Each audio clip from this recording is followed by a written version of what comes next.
कल हमने छत्रपति शिवाजी महाराज न होते तो यहाँ के लोगों के नाम मुल्ला और ख़ान होते, ऐसा जो अश्विनी महांगड़े ने बात की थी, वो अभिनेत्री है, उसके जवाब में हमने वीडियो डाला था। अब इस वीडियो में हम ये बता रहे हैं कि इस महाराष्ट्र में दो तरह के शिवाजी महाराज खड़े किए गए। शिवाजी महाराज जो जनता का, रैयत का, बहुजनों का, 18 पगड़ जातियों का राजा है, और पेशवाई ने इस इतिहास को दबा दिया था। महाराष्ट्र के छत्रपति शिवाजी महाराज पहले राजा हैं जो सर्वधर्म समभाव का भाव भी रखते थे, सर्वधर्म प्रिय भी थे, लेकिन उन्होंने अपनी सत्ता में, राजनीति में मेहनत करने वाले लोगों को शामिल किया। सत्ता का विकेंद्रीकरण हम जिसे कहते हैं, शासन प्रशासन में मेहनत करने वाले लोगों के प्रतिनिधि शामिल करना, ये प्रक्रिया महाराष्ट्र में छत्रपति शिवाजी महाराज ने की। शिवाजी महाराज के बाद में पेशवाई आई। पेशवाई ने पूरी तरह छत्रपति शिवाजी महाराज का इतिहास दबा दिया और ब्राह्मणशाही कैसे स्थापित हुई इसका इतिहास जिंदा है। महात्मा ज्योतिबा फुले ये बहुजनों के क्रांति नायक है। महात्मा ज्योतिबा फुले ने जब ब्राह्मणशाही के विरोध में आंदोलन खड़ा किया, पेशवाई के विरोध में आंदोलन खड़ा किया, तो उनका आंदोलन सांस्कृतिक और राजनैतिक दोनों तरह से था। सांस्कृतिक का अर्थ होता है धर्म और अन्य अंगों से बहुजन समाज को गुलाम बनाए रखने की जो नीति है, वो सांस्कृतिक धर्म नीति ब्राह्मणवाद की है। उससे मुक्ति के लिए महात्मा ज्योतिबा फुले ने एक तो कलम का सहारा लिया और अपने भाषणों का सहारा लिया, और वस्तुस्थिति को दर्शाते हुए इस ब्राह्मणशाही ने किस तरह बहुजनों को दबा कर रखा है, धर्म के नाम से, ग्रंथों के नाम से इसे उजागर किया। उनका काफ़ी सारा लिटरेचर लिखा पड़ा है। लेकिन जब सांस्कृतिक लड़ाई होती है तो उसकी परिणति राजनीतिक लड़ाई में होती ही होती है। तो बहुजन समाज जब जागरूक होगा तो उसे राजनीतिक लड़ाई की भी ज़रूरत पड़ेगी। तो वो कैसे करेगा ये राजनीतिक लड़ाई? क्योंकि राजनीतिक लड़ाई के लिए एक नेतृत्व लगता है, एक अधिष्ठान लगता है, एक प्रतिनिधि लगता है। तो छत्रपति शिवाजी महाराज यही बहुजनों के राजनीतिक सांस्कृतिक लड़ाई के प्रतीक है। ये महात्मा ज्योतिबा फुले ने पहचाना। छत्रपति शिवाजी महाराज स्वराज्य के पहले संस्थापक हैं। उनकी समाधि खोजने में महात्मा ज्योतिबा फुले को 3 दिन लगे। 3 दिन तक वे खोजते रहे, लेकिन समाधि नहीं मिली। आखिरी में थक हार कर जब वो एक जगह बैठे थे तो उन्हें कुछ ऊंची सी जगह दिखाई दी। तब उनके ध्यान में आया कि ये समाधि हो सकती है। वे गए, जंगली झाड़ियों और अन्य तरह के बेलों में लिपटी हुई उस समाधि को साफ किया। छत्रपति शिवाजी महाराज की समाधि थी। उस पर फूल डाले, और फूल डालने के बाद उसे बड़े सम्मान के साथ में, आदर के साथ में नमन किया।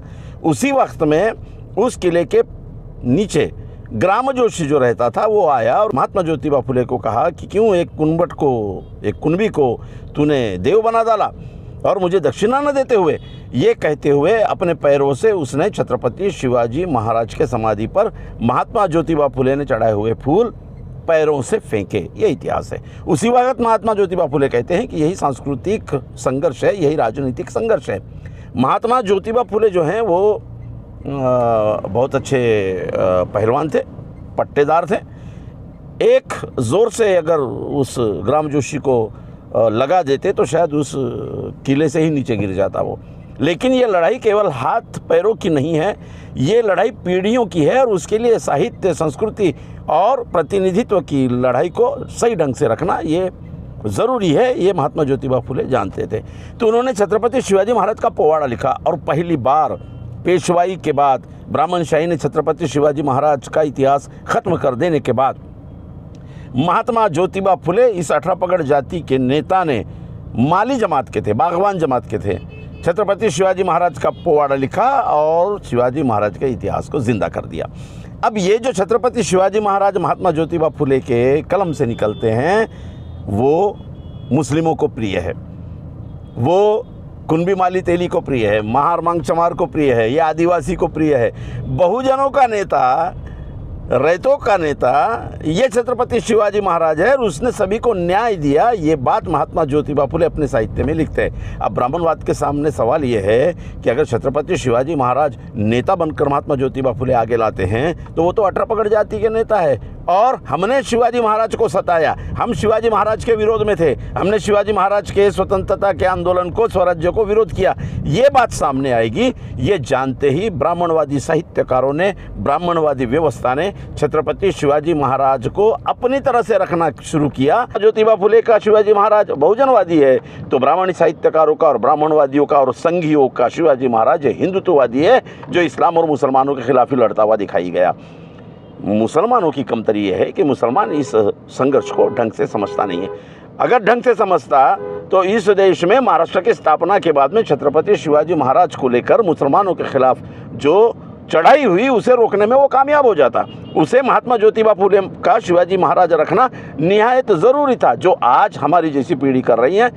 जो आज मराठा सेवा संघ ने काम किया, तो हमने जो बाल गंगाधर तिलक ने शिवाजी रखा था वो शिवाजी पुरंदर तक आता है। और महाराष्ट्र में शिवाजी महाराज को लेकर जो धर्मद्वेष की राजनीति की गई, उस राजनीति को मराठा सेवा संघ, भारतीय मुस्लिम परिषद और अन्य बहुजनवादी नेताओं ने, फुले शाहू अम्बेडकरी आंदोलन के नेताओं ने, लेखकों ने रखा। सही बात। तो महात्मा ज्योतिबा फुले का शिवाजी ये ब्राह्मणशाही के विरोध में है और ब्राह्मणशाही महात्मा ज्योतिबा फुले के शिवाजी के विरोध में है।